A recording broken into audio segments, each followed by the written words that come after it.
믿거나 말거나 우리 주변의 도시전설들 상편. 안녕하세요, 공포괴담입니다. 오늘은 예전에 일어났던 일들을 짧게 여러 가지로 이야기를 해보겠습니다. 그럼 이야기 시작하겠습니다. 첫 번째는 러시아에서 비밀리에 수행된 우주비행사들의 임무는 반중력체를 만들어내는 것이었습니다. 러시아 당국은 우주비행사들에게 정체불명의 약들과 실험을 강행했고 어느 날 한 명이 공중에서 우주처럼 떠다니는 게 가능하게 됩니다. 그리고 다음 날부터 그 남자는 보이지 않았고 그 남자는 과연 어디에 있는 것일까요? 두 번째는 현대의 사람들은 전기를 사용하지 않으면 살 수 없을 정도입니다. 미국의 한 과학자가 발전기가 아닌 자연에서 전기를 얻어 콘센트나 건전지가 필요 없는 자체적인 동력이 가능한 스탠드라이트를 만들게 됩니다. 그러나 그가 이 스탠드를 처음 작동시키는 순간 과학자는 감전사를 하게 되었고 그 물건은 타버린 채로 발견되었습니다. 후에 스탠드를 조사한 결과 전기를 낼 만한 물건은 하나도 없었다고 합니다. 세 번째는 사람이 영원히 사는 방법은 없을까라는 실험으로 사람의 목 윗 부분을 타인에게 이식하는 실험이 있었습니다. A라는 사람의 머리를 B라는 사람의 몸에 이어 붙이는 것이었지요. 놀라운 것은 아주 오래전에도 그런 실험이 있었다는 것입니다. 두구의 시신이 발견되었는데 미묘하게 목이 몸과 떨어져 있었다고 합니다. 시신을 조사해 본 결과 두 얼굴은 몸이 박힌 채로 묻혀 있었던 것이라고 합니다. 네 번째는 미국에 살았던 남자가 어느 날 친구에게 전화를 걸었습니다. 그런데 다른 사람이 받았기에 그는 죄송하다고 말하고 다시 전화를 걸었지만 또 다른 사람이 받는 것입니다. 몇 번이나 그 친구에게 전화를 걸었지만 그때마다 받는 것은 모두 다른 사람들이었습니다. 이상하게 생각한 그는 경찰과 함께 친구의 집에 가보았는데 친구는 집에 강도가 들어서 이미 죽어 있었고 계속 전화를 받았던 건 그 강도들이었지요. 다섯 번째는 1976년 프랑스의 한 작은 마을에 매일 나타나서 사람들에게 채소로 만든 요리를 건네주는 사내가 있었습니다.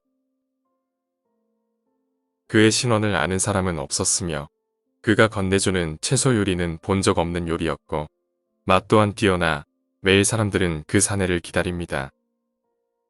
어느 날 그 사내를 수상하게 여겼던 마을의 한 청년이 그 사내의 정체를 밝히겠다고 한 뒤에 사내의 뒤를 밟았다가 실종된 사건이 생기게 됩니다. 다음 날 요리를 가져다주는 사내는 한 번도 본 적 없는 고기 요리를 마을 사람들에게 건네준 뒤 다시는 마을에 나타나지 않았다고 합니다. 여섯 번째, 1935년 독일의 함부르크 지방에 유명한 성악가가 있었습니다. 그의 노래소리는 아주 아름다워서 여러 사람들이 그의 노래소리를 듣고 싶어 그의 집에 자주 방문합니다. 그중 한 사람이 그의 노래소리를 녹음기로 녹음한 후 매일 그의 노래소리를 들었다고 합니다. 그런데 성악가가 죽고 난 후 그의 녹음기에서는 끔찍한 비명소리만 흘러나왔으며 녹음기도 얼마 안 가서 알 수 없는 이유로 고장이 나버립니다. 일곱 번째는 심령현상에 관한 논쟁은 기존 학계에 받아들여지지 않고 있고 따라서 이를 연구 주제로 삼은 논문 역시 인정받지 못하고 있습니다. 호주 토링턴 대학의 박사학위 논문은 기존의 사회과학 논문의 방법론을 사용하여 심령현상을 목격한 사람 중에 많은 사람이 후유증으로 사망하기보다는 목격 이후에 실종되는 경우가 가장 많다고 보고하였으나 같은 이유로 묵살되었습니다. 여덟 번째는 1995년 6월 29일 한국에서 일어났던 일입니다. 어떤 가족이 13살 아이의 생일을 맞아서 선물을 사주기 위해 백화점으로 향하고 있었지요. 그러나 자동차의 시동이 걸리지 않았고 5살짜리 여동생이 가벼운 화상을 입는 등 사사로운 일이 생겨서 가지 못하게 됩니다. 부모님은 아이를 달래기 위하여 저녁에 외식을 하기로 하고 차에 올라서 라디오를 틀었을 때 백화점 붕괴 사건의 뉴스가 흘러나오고 있었습니다. 이것이 1995년 6월 29일 저녁 6시경에 일어났던 삼풍백화점 붕괴 사건이었던 것입니다.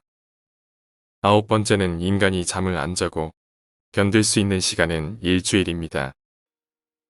일본의 생체 실험이 완연하던 2차 대전 시기 때 일본군은 사람이 얼마나 안 자고 버틸 수 있는지를 실험하였고, 비실험자가 졸음에 빠질 때마다 고통을 주어 잠을 잘 수 없도록 했는데, 일주일이 되었을 시점엔 칼로 배를 갈라도 비실험자는 깨거나 비명도 지르지 않고 그냥 잠만 잤다고 합니다.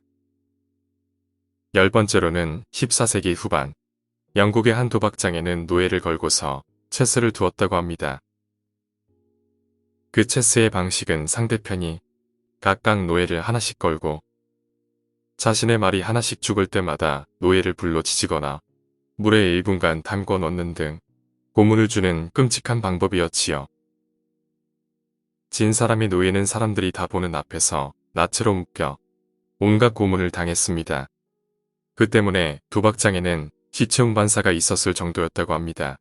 11번째는 1991년 미국의 여객기가 캘리포니아에서 시카고로 향하고 있었습니다.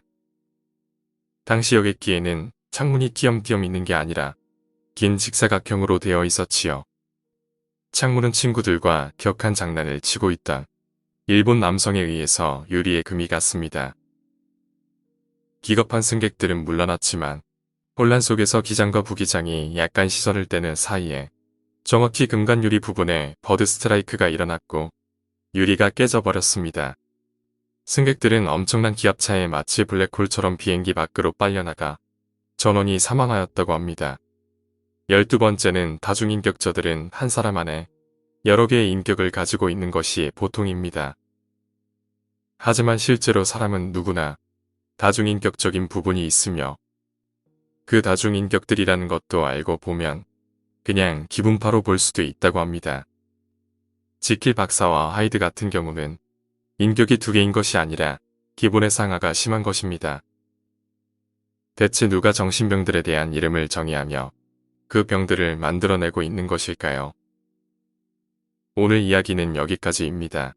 터무니없는 도시전설인 것 같지만 실제로 알고 있는 사건들도 있어서 흥미롭습니다. 오늘 이야기가 재미있으셨다면 구독과 좋아요 부탁드립니다.